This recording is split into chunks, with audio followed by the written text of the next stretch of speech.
Plants सिर्फ माहौलियाती खूबसूरती बढ़ाने, आलूदगी दूर करने, डेकोरेशन पर्पस या खाने पीने में इस्तेमाल, यही इनका पर्पस नहीं, बल्कि इनकी बहुत सी साइड्स हैं जो अब भी इंसान की नजरों से पोशीदा हैं। दुनिया में रोजाना कई दरियाफ्त और कई राजों से पर्दा उठता है। पौधे इन्हीं चीजों में से एक हैं जिन पर जितनी भी रिसर्च होती है इतने ही राज खुलते चले जाते हैं। बाज पौधे अपने डार्क साइड्स की वजह से हैरत का बायस बने हुए हैं और इनकी खूबसूरती को देखकर लगता ही नहीं कि इतने स्कैरी भी हो सकते हैं। आज हम ऐसी ही चंद स्कैरी कार्निवोरस प्लांट्स के बारे में बताने जा रहे हैं।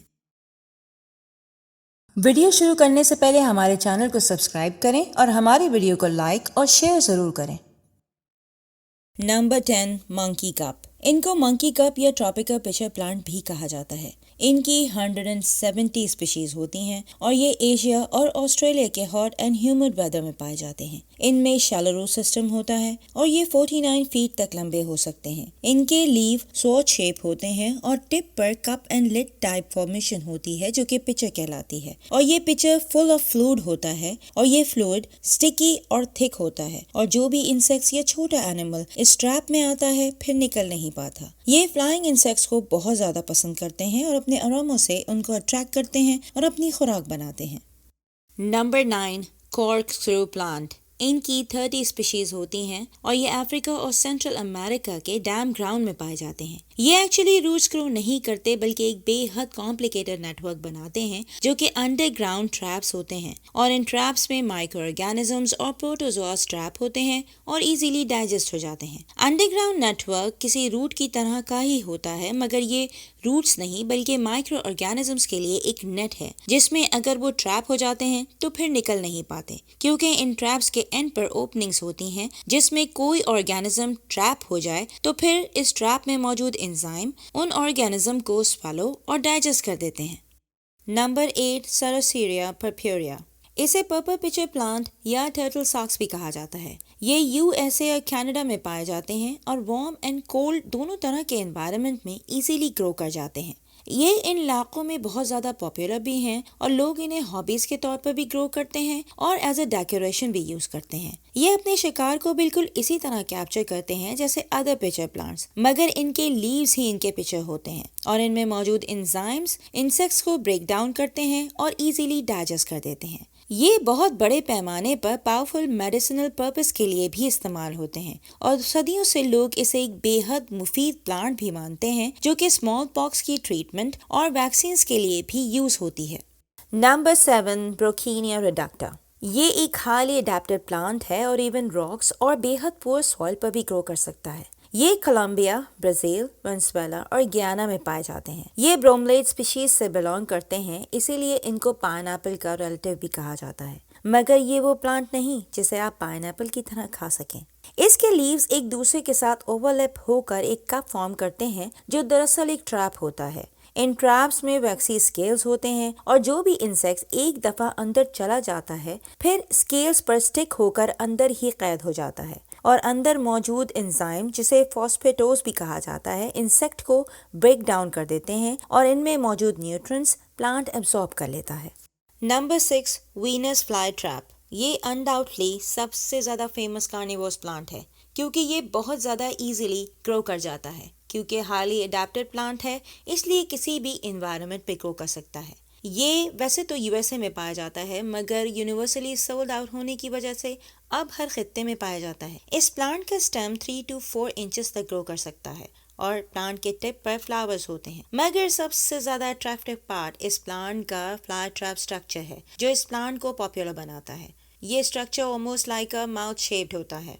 2 लीव्स एक स्पाइन के साथ जुड़ जाती हैं और माउथ शेप स्ट्रक्चर फॉर्म होता है। अंदर से ये ब्राइटन रेड होते हैं और फ्लाइज को अट्रैक्ट करते हैं और इनमें मौजूद टाइनी हेयर फॉलिकल्स जो कि ट्रिगर्स का काम करते हैं और जब कोई इंसेक्ट अंदर जाता है तो ये ट्रिगर्स बंद हो जाते हैं और इंसेक्ट अंदर ही बंद हो जाता है। एक ट्रैप को 10 डेज लगते हैं अपने शिकार को डाइजेस्ट करने में और आफ्टर 10 डेज ये ट्रैप दोबारा से ओपन हो जाता है। नंबर 5 रोरेडियोला। ये एक एवरग्रीन ब्यूटीफुल श्रब है और इसकी 2 स्पीशीज होती हैं। ये केप टाउन साउथ अफ्रीका में पाए जाते हैं और ये 6.5 फीट तक टॉल हो सकते हैं। इनकी ब्रांचिंग सिस्टम में कोई लीव नहीं होता और स्टेम की टिप पर रोसेटा लाइक फॉर्मेशन होती है और इनमें मौजूद स्टिकी टेंटिकल्स जो कि बड़ी तादाद में इन पर मौजूद होते हैं और इन्हीं की मदद से ये प्लांट अपने शिकार को कैप्चर करता है। इंसेक्ट जो इन पर इसलिए आकर बैठते हैं कि इन्हें शायद इन पर छोटे इंसेक्ट मिल जाएं, मगर वो यहाँ आकर खुद स्टक हो जाते हैं और इनके पास एस्केप का कोई चांस नहीं होता। जितना ज्यादा वो निकलने की स्ट्रगल करते हैं इतना ही ज्यादा इसमें फंसते चले जाते हैं। इनमें दूसरे प्लांट की तरह एंजाइम्स या लिक्विड नहीं होता और इंसेक्ट इसमें स्टक हो जाते हैं, तो ये इन्हें खुद धीरे धीरे खत्म करते हैं और एक दफा जब ये अपने फूड को डाइजेस्ट कर लेते हैं तो अपने फीसेस को एक्सक्रीट आउट कर देते हैं। यहाँ के मुकामी लोग इसे नेचुरल फ्लाई किलर के तौर पर भी यूज करते हैं। Number 4, large floating bladder what. ये एक एक्वेटिक प्लांट है और उन रिवर्स पर पाया जाता है जो बहुत धीरे धीरे मूव करते हैं।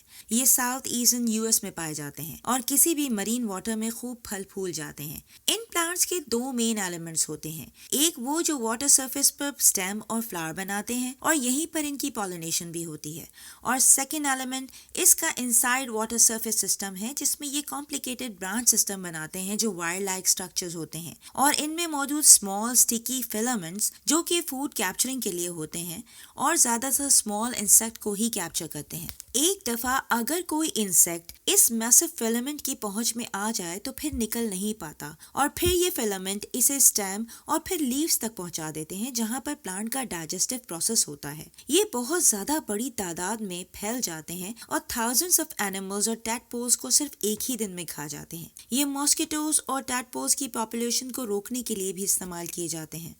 नंबर 3, बटरवॉट। इसकी 80 स्पीशीज होती हैं और ये across Europe, south, central and north America और एशिया में पाए जाते हैं। ये अपने बेइंतहा खूबसूरत लीव्स के जरिए इंसेक्ट कैप्चरिंग पर रिलाई करते हैं। यूजुअली ये लीव्स ग्रीन कलर के होते हैं जो कि 1 to 12 इंचेस तक हो सकते हैं और इनमें मौजूद हेयर लाइक स्ट्रक्चर इन पर बैठने वाले इंसेक्ट को कैप्चर कर लेते हैं और इन पर मौजूद स्टिकी सब्सटेंस जो कि ड्यू ड्रॉप्स की तरह का होता है इंसेक्ट को अट्रैक्ट करता है कि वो इसको ड्रिंक करें और फिर वो इसका शिकार बन जाते हैं और इस पर मौजूद डाइजेस्टिव एंजाइम इस इंसेक्ट को डाइजेस्ट कर लेते हैं। यहाँ एक बात इम्पॉर्टेंट है कि एक वक्त में लीफ अपना काम करने के बाद मुरझा जाता है और प्लांट फिर न्यू लीफ ही प्रोड्यूस करता है।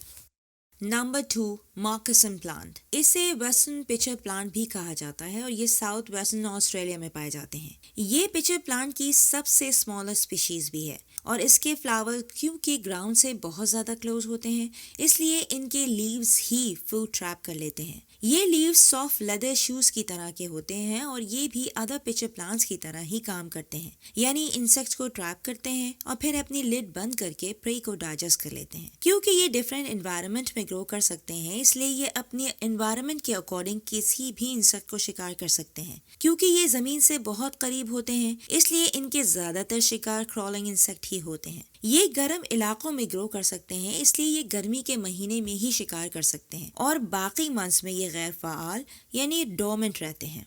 Number 1, Nepenthes attenboroughii. इसे world most greatest naturalist sir David Attenborough ने हाल ही में दरियाफ्त किया है और ये पिचर प्लांट की एक बिल्कुल न्यू स्पीशी है। ये फिलिपाइंस के इलाके माउंट विक्टोरिया में पाई जाती है और इसके स्टेम 5 फीट तक लंबे हो सकते हैं और इनके ट्रैप 1 फीट तक लंबे होते हैं। ये दुनिया के लार्जेस्ट पिचर ट्रैप्स भी बनाते हैं और इनके अंदर हाफ गैलन विस्कस फ्लूइड होता है। ये अपने साइज की वजह से बड़े एनिमल्स को भी शिकार बनाते हैं जैसे रोडेंट्स एंड स्मॉल बर्ड्स वगैरह। क्योंकि अभी हाल ही में इन्हें दरियाफ्त किया गया है इसलिए इस पर रिसर्च ताहाल जारी है और इसको प्रिजर्व करने की भी कोशिश की जा रही है क्योंकि इसके नेचुरल हैबिटेट को बहुत तेजी से नुकसान पहुंचाया जा रहा है।